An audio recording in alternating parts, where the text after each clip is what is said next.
Today we're going to perform a complete electronic rack and pinion replacement on this 2014 Ford F-150.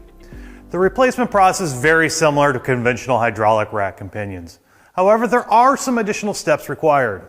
This electronic rack and pinion does require us to perform what's called a PMI, which is also known as a programmable module installation, which means we're going to pull the original power steering control module configuring information from the original rack and pinion before we remove it.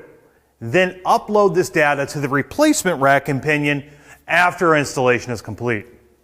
PMI is a process where we use a J2534 flash tool like this one that we have sitting over here to extract the data from the original rack and pinion module, and then we're going to transfer it to the replacement rack and pinion module. Sometimes a PMI cannot be performed due to the original module not being able to communicate due to it being damaged or for other reasons as well.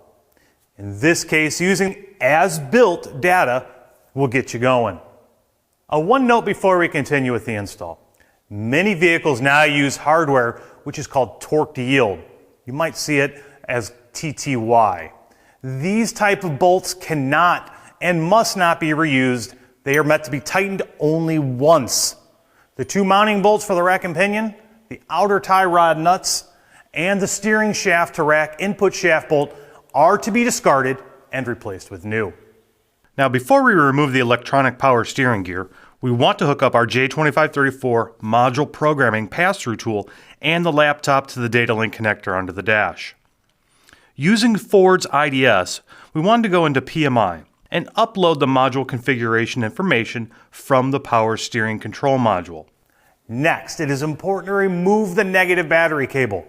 Failure to do so can result in damage to the internal power relay of the replacement unit.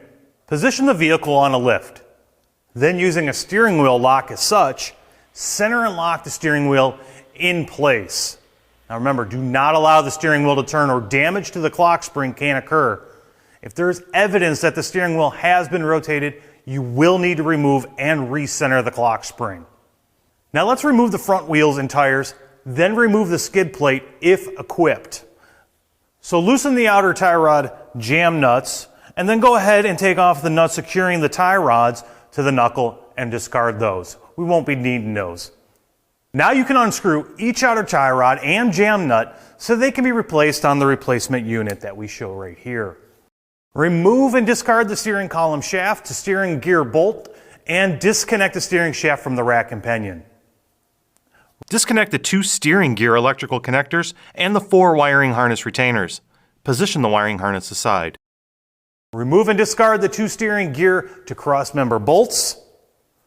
Now the rack and pinion can be removed.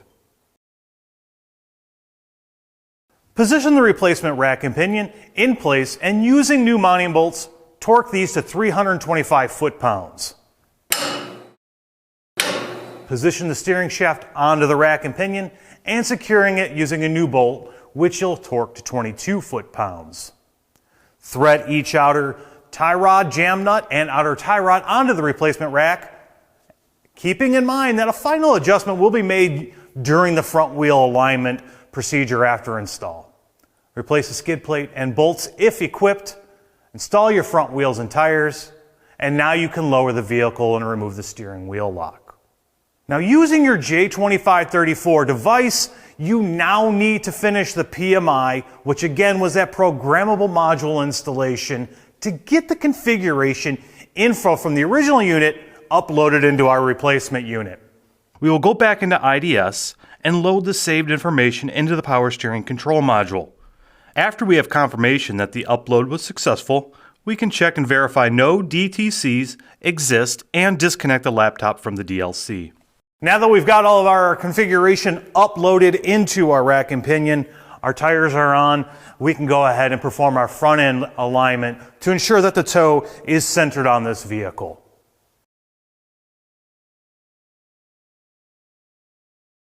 Now that we've completed the alignment, there's just a couple other things that we need to do.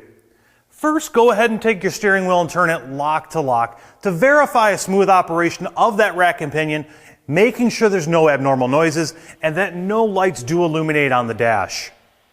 Then let's go for a test drive. Let's make sure that we do get above 45 miles an hour and that everything feels as the way it should. And with that, the electronic power steering rack installation and programming procedure is complete, and this F-150 is ready to roll. Be sure to subscribe to Cardone's YouTube channel so you don't miss a tech update. Thanks for watching.